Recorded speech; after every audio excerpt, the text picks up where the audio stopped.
दोस्तों नमस्कार, स्वागत है आपका भू टीवी के चैनल पर यानी कि सच जमीन का।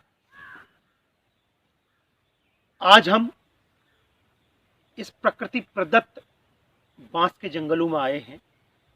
बांस के जंगलों में आने का एक मुख्य कारण है, मेन वजह ये है कि आज जहां पूरा भारत एक अदद ऑक्सीजन के कतरे के लिए तरस रहा है और एक बेड के लिए तरस रहा है, त्राहिमाम हो रहा है। भारत की 135 करोड़ जनता डर के मारे, भय के मारे छुपी हुई है अपने अपने घरों में, और जो संक्रमित मरीज हैं वो अंदर खाने इतने डरे हुए हैं कि न जाने क्या होगा हमारे जीवन का। अपने बच्चों के बारे में, अपने परिवार के बारे में सोच सोच के हर व्यक्ति इतना ज़्यादा घबराया हुआ है कि उसको वर्तमान सरकार पे एक रत्ती मात्र, लेस मात्र भी भरोसा नहीं रह गया है। ऐसे में भू टीवी ने सोचा, भू टीवी नए नए रिसर्च करते रहता है।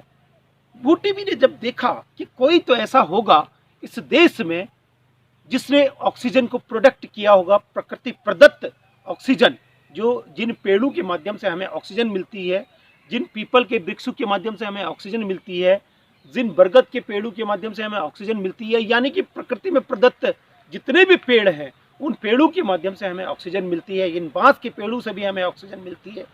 बांस को कैसे ऑक्सीजन का रूप मिलता है उसको हम रिलेट करने के लिए आए हैं, सोचने के लिए आए हैं और आप लोगों को बताने के लिए।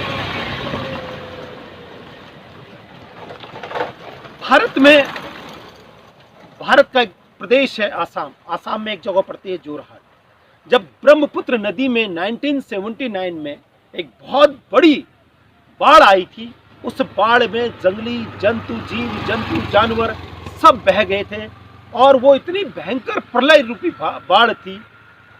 उस बाढ़ में कुछ भी नहीं बचा। उसके बाद जहां देखो रेत ही रेत, एक भी पेड़ पौधे नहीं थे, क्योंकि उस समय पेड़ पौधे थे किसी ने लगाए नहीं थे। उस रेत में, तपती हुई धूप में 44-45 से लेके 50 डिग्री सेंटीग्रेड में, उस रेत का जो सेंटीग्रेड होता है, उस रेत में हजारों हजार सांप मर गए और कई जंगली जानवर मर गए, क्योंकि वहां ऑक्सीजन लेस मात्र भी नहीं थी। ऐसे में 1979 में 16 साल के एक बालक ने सोचा कि अगर आज ये जंगली जानवर बिगर ऑक्सीजन के ऐसे मर रहे हैं तो कल हमारे बच्चों का क्या होगा। यानी कि आज से 79 अगर जोड़ दें तो 31 साल होते हैं, 21 साल होते हैं, और 21 साल हुआ, ये लगा है 42 साल पहले की बात बता रहा हूँ। 42 साल पहले एक छोटे से बालक ने, 16 साल के व्यक्ति ने ऐसा सोचा, बालक ने ऐसा सोचा कि कल क्या होगा भविष्य का। तो बड़ा दुखी हुआ, बड़ा व्यथित हुआ। उसने मन में प्रण किया कि मैं जाके इस रेतीली जमीन को पूरा ढक दूंगा, यहाँ पे इतने पेड़ लगा दूंगा कि यहाँ ऑक्सीजन की कमी नहीं होगी और छाया की कमी नहीं होगी। जहाँ छाया होगी वहाँ ऑक्सीजन भी होगी। उसने संघर्ष किया, जाकर वन विभाग के अधिकारियों से मिला। जाके अधिकारियों से जब मिलने के बाद वन विभाग के अधिकारियों ने उसको भगा दिया, क्योंकि वो वहीं उसी क्षेत्र में रहने वाला शेड्यूल्ड ट्राइब था, आदिवासी था। उसने मन में प्रण किया, फिर वो दोबारा गया। दोबारा जाने के बाद उन्होंने कहा, भाई यहाँ कुछ नहीं हो सकता है, हम इतने बड़े अधिकारी हैं, तो एक अदना सा व्यक्ति, क्या अदना सा बालक क्या करेगा। उसने कहा, मुझे बताओ तो सही, यहाँ पे क्या, कौन सा पेड़ लग सकता है। उन्होंने कहा, कोई पेड़ नहीं लग सकता, अगर हो सके तो बांस लगा के देख ले। तो उसने मन में प्रण किया और अकेला उसने प्रण किया। अकेला प्रण करने के बाद उसने बांस लगाना शुरू किया।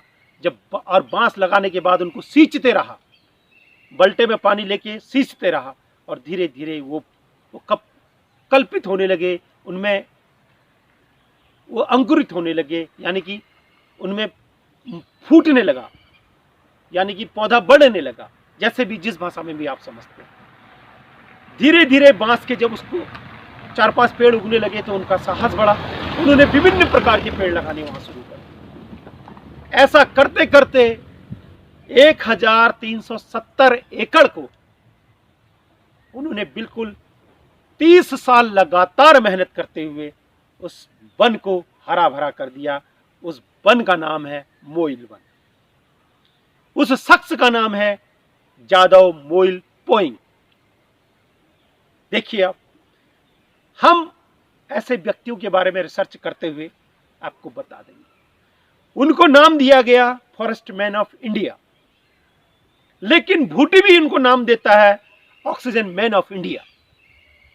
आज के बाद जादव मोइल पोइंग का नाम ऑक्सीजन मैन ऑफ इंडिया, ऐसा पूरे विश्व में कोई दूसरा उदाहरण नहीं मिलता। अद्वितीय उदाहरण है जिन्होंने 1370 एकड़ में ऑक्सीजन का इतना बड़ा प्लांट लगा लिया कि वहां जहां एक सांप जिंदा नहीं रह सकता था, आज वहां सुंदरबन का, बंगाल का बाघ भी और हाथी भी, एक सिंगी गैंडा भी और विभिन्न प्रकार के पशु पक्षी सरीसृप वर्ग वहां पर अपना निवास स्थान बनाए हुए हैं।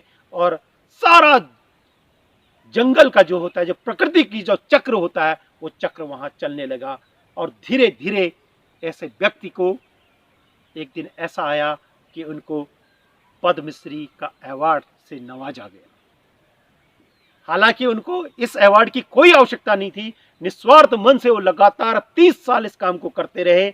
जब एक व्यक्ति ऐसा कर सकता है, देश का राष्ट्रपति, देश के प्रधानमंत्री, देश का किसी भी राज्य का कोई मुख्यमंत्री की सहित, किसी सुप्रीम कोर्ट के चीफ जस्टिस से सहित और किसी भी हाई कोर्ट के जस्टिस सहित कोई भी व्यक्ति इतना बड़ा ऑक्सीजन का प्लांट नहीं पैदा कर पाया जो जादव मोइन पयांग कर गए। तो ऐसे पयांग जी को भूटी भी सल्यूट करता है और उनका लिंक हम इसके नीचे देंगे। आप उनकी पूरी डिस्कवरी और पूरी उनकी डॉक्यूमेंट्री को देख सकते हैं। उस लिंक को आप पढ़ सकते हैं। उत्तराखंड के युवाओं से, देश के युवाओं से, देश की जनता से हमारा अनुरोध है कि अब वक्त आ गया है। आज आप अपने पीरजनों को, अपने इष्ट मित्रों को एक ऑक्सीजन के कतरे के लिए मरते देख रहे हो, तड़पते देख रहे हो। हॉस्पिटलों में बेड नहीं है, ऑक्सीजन का एक कतरा नहीं है। ऐसा वक्त अब आ चुका है कि आपको भी जादव मोइल पयांग बनना पड़ेगा। कसम खाइए आज से ही। और सरकारों से हमारा निवेदन है, जनता से तो हमारा निवेदन है, उत्तराखंड की जनता सहित समस्त 29-30 प्रदेशों की जनता और भारत सरकार से हमारा निवेदन है और पूरे भारत के 135 करोड़ जनता से हमारा निवेदन है कि कसम खाइए कि हम भी जादव पोइंग बनेंगे, हम भी जादव पोइंग बनेंगे और हम भी जादव पोइंग बनेंगे। जो प्रकृति को संरक्षित करती है, जो आपके आने वाले बच्चों के भविष्य के लिए नया जीवन देगी, वो ऑक्सीजन को प्रोडक्ट करने वाला अगर पूरे विश्व में कोई है तो वो जादव पोइंग है।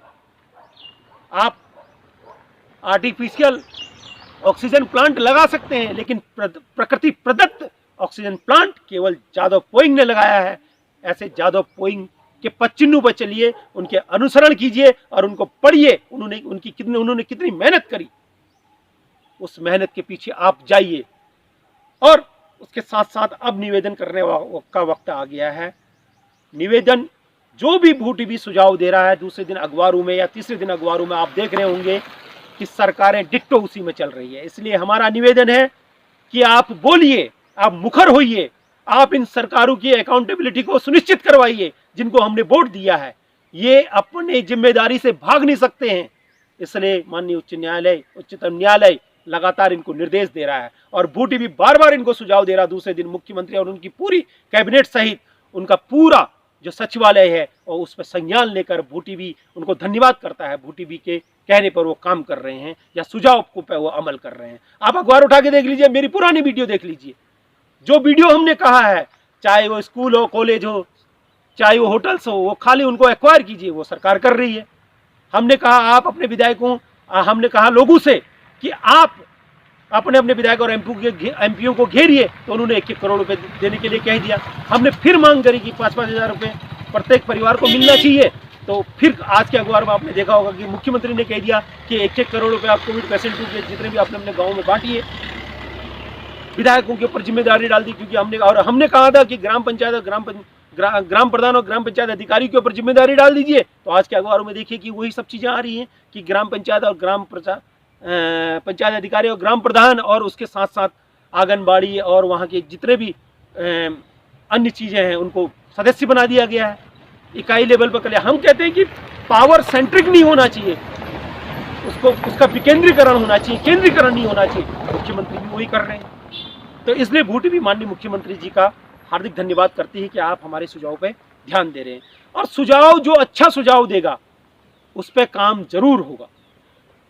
कोई हमारे मित्र मजाक में कह रहे थे कि क्या आपको कैसे पता चल जाता है, कहीं आपका टॉप लेवल से कोई बताने वाला तो नहीं है। मैंने कहा देखिए मान्यवर, हम को कोई बताने वाला नहीं है। हम प्रकृति के आयाम में, वायुमंडल में जो घूम रहा होता है उसको पकड़ते हैं। हमारे सेंसर बहुत तेज हैं। हम उस आधार पर सरकार को बताते हैं, सुझाव देते हैं, निवेदन करते हैं कि आप इसको कीजिए। ठीक उसी प्रकार से एक सुझाव और है जादव पयांग जी के लिए। उत्तराखंड की सरकार से हम निवेदन करते हैं कि आप यहाँ पे एक चीज बाध्यता कर दीजिए, मैंडेटरी कर दीजिए। जो भी व्यक्ति 60 साल के बाद रिटायर होता है सरकारी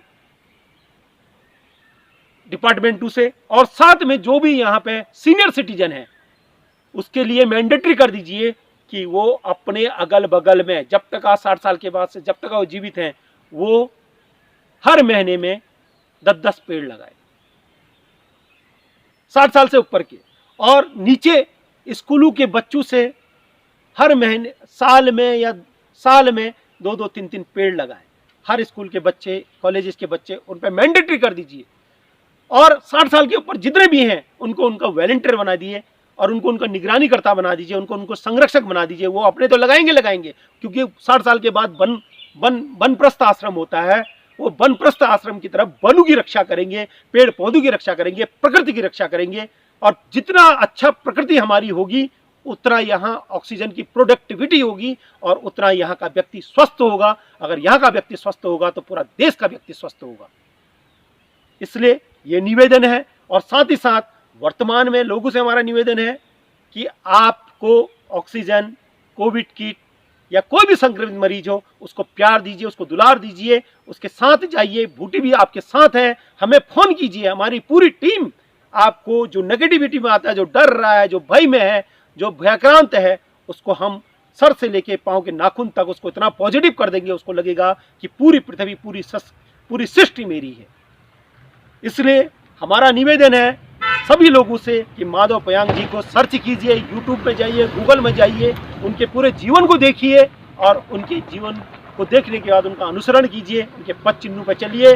और भूटी भी उनको सलाम करता है, उनको प्रणाम करता है, और आप सभी लोगों से निवेदन करता है कि उनके पद चिन्हों के साथ साथ अपने जीवन में, अपने शरीर रूपी प्रकृति में उसको अंदर डालिए, उस पर मनन कीजिए, उस पर विचार कीजिए, और इस उत्तराखंड सहित पूरे देश को स्वस्थ और सुदृढ़ बनाइए। जय उत्तराखंड, जय हिंद, जय भारत। नमस्कार।